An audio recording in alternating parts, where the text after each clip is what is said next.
নন্দীগ্রামের মাদ্রাসা নির্বাচনে একদিকে তৃণমূলের বিপুল জয়। রবিবার পূর্ব মেদিনীপুরের নন্দীগ্রাম ১ নম্বর ব্লকের মোহাম্মদপুর দারুল উলুম সিনিয়র মাদ্রাসার অভিভাবক প্রতিনিধি নির্বাচনে জয়লাভ করে তৃণমূল কংগ্রেস। ফলাফল ঘোষণার পরপরই আবির খেলায় মেতে ওঠেন কর্মীরা। নন্দীগ্রামে মাদ্রাসা নির্বাচনে একদিকে তৃণমূলের বিপুল জয়। রবিবার পূর্ব মেদিনীপুর জেলার নন্দীগ্রাম ১ নম্বর ব্লকের মোহাম্মদপুর দারুল উলুম সিনিয়র মাদ্রাসার অভিভাবক প্রতিনিধির নির্বাচনের শাসক দল তৃণমূল কংগ্রেস একছত্র আধিপত্য বিস্তার করেছে। ৬টি আসনের মধ্যে সবকটি দখল করে নেয় তৃণমূল, যেখানে কংগ্রেস, সিপিএম এবং আইএসএফ এর প্রার্থীরা তৃণমূলের বিপক্ষে প্রতিদ্বন্দ্বিতা করলেও কোনো আসনই পায়নি।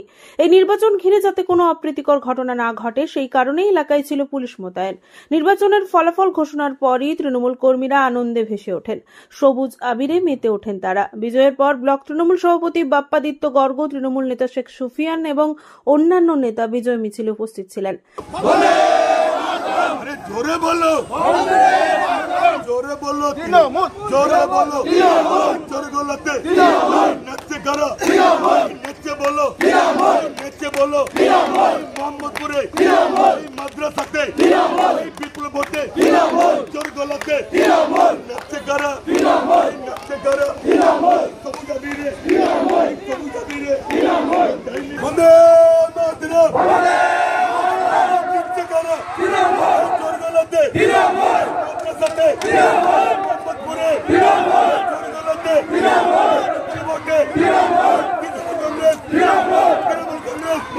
তৃণমূল কংগ্রেস ৬ আসনে জয়লাভ করায় সিপিএম এর পক্ষ থেকে ভুয়ো ভোটের অভিযোগ তোলা হয়। না, প্রথম থেকে আজকের ভোটের দিনের প্রথম থেকে আমরা লক্ষ্য করেছি প্রার্থীদেরকে বেশি সময় রাখতে দেওয়া হয়নি। ভোট গ্রহণ কেন্দ্রে প্রার্থীদেরকে বের করে দেওয়া হয়েছে এবং বিশেষ করে বেশিরভাগ প্রক্সি ভোটার, কারণ এখানে আছে খারিজি মাদ্রাসা আছে, যুক্ত আছে এই মাদ্রাসার সঙ্গে। খারিজি মাদ্রাসার যারা শিক্ষার্থী, তাদের অভিভাবক যারা, এখানকার যারা এজেন্ট আছে, স্থানীয় এজেন্ট যারা আছে, তাদের চেনার সম্ভব নয়। তাদের নাম করে ডকুমেন্টস দেখিয়ে, ভুয়ো ডকুমেন্টস দেখিয়ে ব্যাপকভাবে একটা প্রক্সি ভোট দিয়ে এই নির্বাচনে তৃণমূল জয়যুক্ত হয়েছে। পাল্টা অভিযোগ অস্বীকার করে তৃণমূল থেকে। মোহাম্মদপুর দারুল উলুম সিনিয়র মাদ্রাসার অভিভাবক প্রতিনিধি নির্বাচন ছিল আজকে।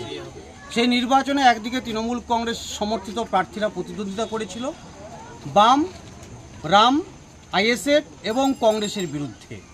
এই লড়াইতে এখানকার যারা অভিভাবক ছিলেন তাদের আশীর্বাদ নিয়ে তৃণমূল কংগ্রেস সবকটি আসনে, অর্থাৎ ৫টি পুরুষ এবং 1টি মহিলা সংরক্ষিত আসনে জয়লাভ করেছে।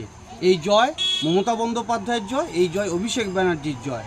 শুধু তাই নয়, সবথেকে তাৎপর্যপূর্ণ বিষয়, এই নির্বাচনে বিজেপি যে আর্থিক সহযোগিতা করার মধ্য দিয়ে বাম এবং কংগ্রেস এবং আইএসএফকে তারা অক্সিজেন জুগিয়েছিল, তাদের এই অশুভ শক্তি আজকে পরাস্ত করেছে মোহাম্মদপুর অঞ্চলের মানুষ। ব্যুরো রিপোর্ট, খবর, বিসিবিএস।